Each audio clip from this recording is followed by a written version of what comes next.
Muy buenas. Hoy nos vamos a meter en la piel de un detective para resolver uno de esos misterios que cuando aparecen en el coche nos ponen de los nervios a cualquiera. Vamos a meternos de lleno en este caso. A ver, la escena es un clásico, ¿verdad? Uno va conduciendo tan tranquilamente y de repente, ¡zas! Ahí está, esa lucecita ámbar que nadie, absolutamente nadie, quiere ver. El temido testigo de check engine. En ese momento el corazón se acelera un poco y la mente ya está imaginando reparaciones carísimas. Pero, ¿y si la solución fuese mucho más sencilla de lo que parece? Pues hoy nos ponemos el mono de trabajo, el de detective, para investigar a uno de los sospechosos más habituales detrás de esa luz de aviso, el código de avería P2005A. Vamos a desentrañar qué significa, qué lo provoca y, lo que es más importante, cómo se le mete mano para solucionarlo sin verdar ni la cabeza ni la cartera. Bueno, lo primero es lo primero. Para poder resolver este caso tenemos que entender al sospechoso. ¿Qué nos está intentando decir el coche cuando nos lanza este código? El P205A. A ver, en términos técnicos, el código P25A apunta a un problema eléctrico, concretamente en el circuito del sensor de temperatura del tanque de reductante.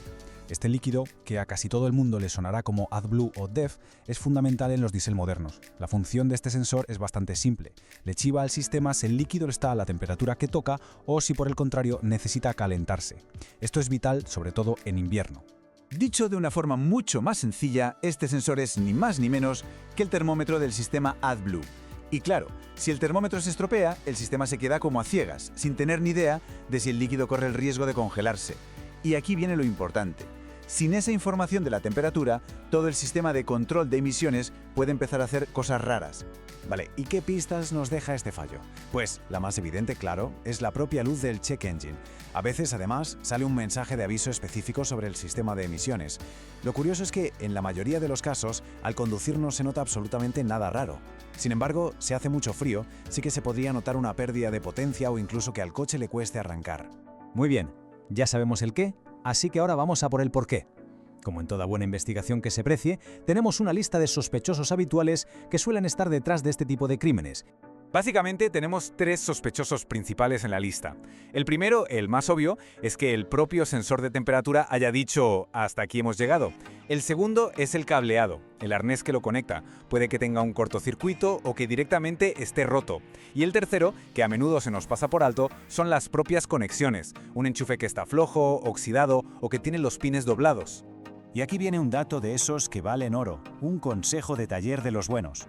Contra todo pronóstico, la causa más frecuente no es el sensor, no. El verdadero culpable la mayoría de las veces son los cables y los conectores que lo rodean, sobre todo en coches que están muy expuestos a la humedad o a la sal que echan en las carreteras en invierno. Sabiendo esto, la pregunta es ¿cómo se hace un diagnóstico profesional para dar con el culpable exacto y no acabar cambiando piezas a lo loco? Venga, vamos a ver el método que se sigue en un taller. El proceso es pura metodología.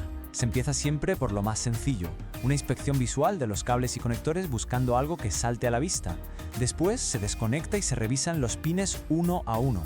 Si todo parece correcto, se saca el multímetro y se comprueba la continuidad del cableado. Y solo después de haber descartado todo lo anterior, se prueba el sensor. Para terminar, se borra el código de error y se sale a probar el coche para confirmar que el problema de verdad está resuelto. Esta frase de un mecánico con muchos kilómetros a sus espaldas lo resume a la perfección. Es que el código de error es solo el punto de partida de la investigación, no es el veredicto final. Ir directamente a cambiar el sensor es el error más común y, casi siempre, el más caro.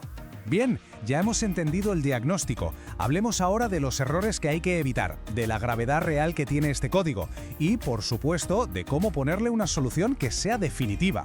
Es que la diferencia en cómo se afronta el problema es la clave de todo. El aficionado cambia el sensor de inmediato. El profesional inspecciona primero los cables. El aficionado ve un conector que parece estar bien y lo ignora. El profesional lo limpia y se asegura de que encaja a la perfección. El método profesional siempre empieza por lo más simple y barato. ¿Y qué pasa si se decide ignorar la lucecita? Pues sinceramente no es una buena idea. El sistema como medida de seguridad puede limitar la potencia del motor. En el peor de los casos, el coche podría negarse a arrancar si hace frío. Y a largo plazo, ojo, un sistema de emisiones que no funciona como debe puede acabar dañando componentes que son carísimos, como el catalizador. Definitivamente no es un problema para dejarlo para otro día. Y con esto llegamos al final de nuestra investigación.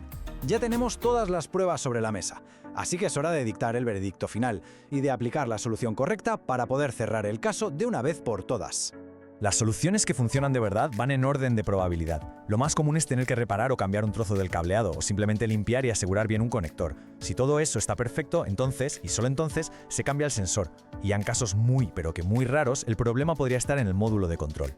Así que el consejo definitivo, la moraleja de toda esta historia, es empezar siempre por lo más básico.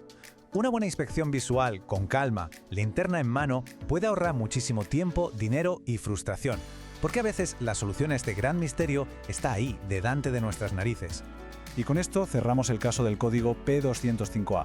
Como hemos visto, no es una sentencia de muerte para el motor, ni mucho menos, pero sí que es una advertencia que no se debe ignorar. La pregunta final es para reflexionar. Sabiendo lo que hay en juego, ¿de verdad merece la pena arriesgarse a ignorar esa pequeña luz? La respuesta parece bastante clara, ¿no? Hasta la próxima.